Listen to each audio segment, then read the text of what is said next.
Assalamualaikum warahmatullahi wabarakatuh. Tuan-tuan, puan-puan, hakikat sebenar kehidupan kita adalah terlalu singkat dari apa yang kita sangka. Dan anda sendiri menjadi saksi bagaimana perjalanan masa kelihatannya semakin lama semakin pantas dari semasa ke semasa. Pagi matahari terbit, kita keluar bekerja. Kita bekerja dengan penuh asyik, kita bekerja dengan penuh kesungguhan. Sedar tak sedar, pejam celik, mentari sudah hampir terbenam, jam menunjukkan pukul 5, pukul 6 petang, lalu kita bergegas pulang. Itulah rutin setiap hari yang kita lalui. Tetapi semakin kita rasakan, masa semakin pantas. Seperti banyak perkara yang tidak sempat dikejar, terlalu cepat masa itu berlalu dan tidak boleh untuk kita kembali kepada masa yang telah berlalu. Sedar tak sedar, subhanallah, di dalam juz'u amma dari suratul Naba hinggalah suratul Abasa ada isyarat kepada perjalanan masa yang semakin pantas. Nabi SAW pun pernah bersabda tentang akhir zaman ini, antara tandanya adalah masa semakin pantas. Ya, manusia tidak menyedari mereka sedang melalui satu keadaan di mana terbit dan terbenam matahari menjadi begitu pantas.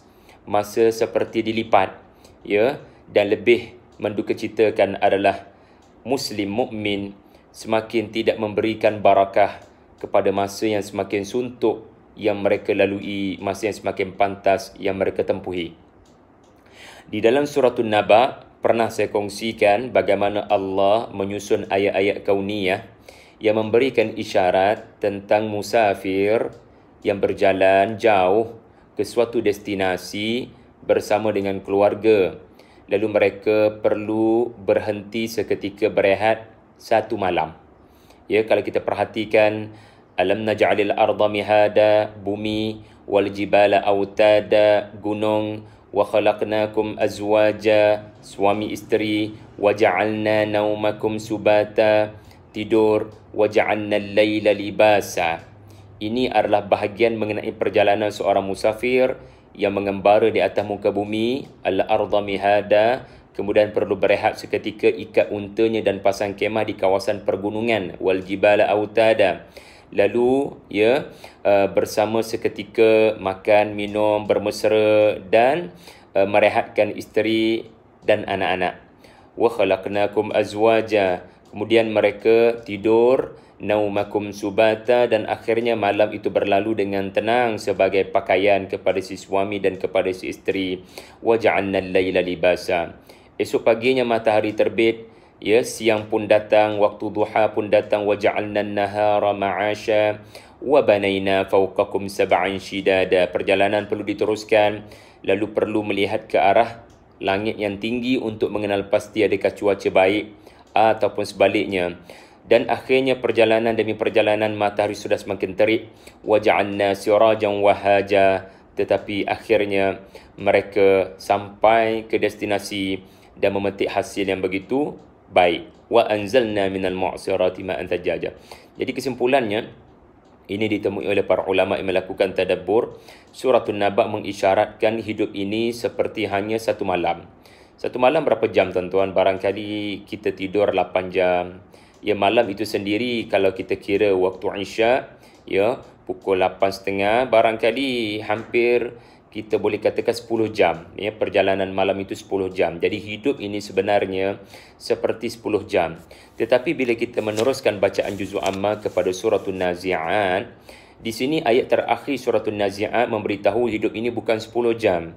Hidup ini kurang daripada 10 jam. Iaitulah kalimat terakhir dalam surah ini menyebut tentang duha. Ka'annahum yawma yarawnaha lam yalbathu illa ashiyatan aw duhaha.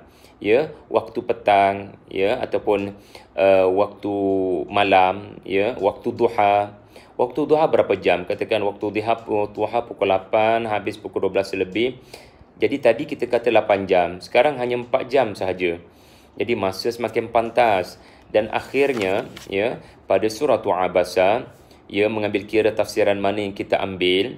Jadi kalau kita mengambil kira tafsiran kepada makna thumma sabila yassarah thumma amatahu fa akbarah, ayat 20 dan ayat 21, maka ini menunjukkan Allah tidak mention pun tentang hidup di dunia.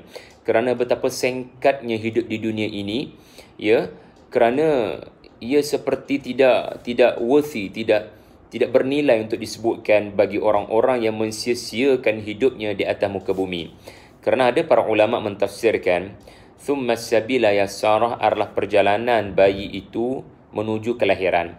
Proses kepala turun ke bawah, bagaimana proses ia keluar meninggalkan alam rahim, keluar menuju kepada alam dunia, itu adalah urusan Allah yang mempermudahkan bayi itu keluar.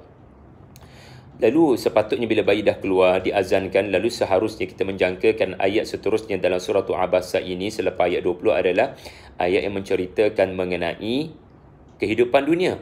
Tetapi Allah menyebut thumma, selepas beberapa lama, tidak disebutkan thumma ahyahu, tidak disebutkan pun ahyahu, ya, tetapi terus disebut iaitulah thumma amatahu fa akbarah.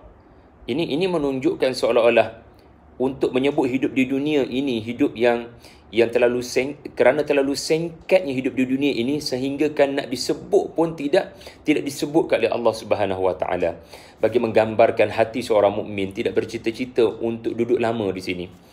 Subhanallah. Dan menariknya, selepas ketiga-tiga surah ini Allah menerangkan tentang datangnya kiamat dengan 12 kali idza, ya, idza syamsu kuwirat, dalam surah Takwir, bagi menunjukkan kiamat itu akan datang ketika manusia sedang mengejar pelbagai perkara, ya, kerana menyadari masa semakin suntuk, tetapi yang digunakan hanya untuk melakukan urusan-urusan keduniaan. Kalla lamma yaqdi ma amarah, mereka tidak melakukan apa yang diperintahkan Tuhan. Semoga ada manfaat kepada perkongsian tentang tanasub, tentang munasabah surah yang ada dalam juzuk Amma. Wassalamualaikum warahmatullahi wabarakatuh.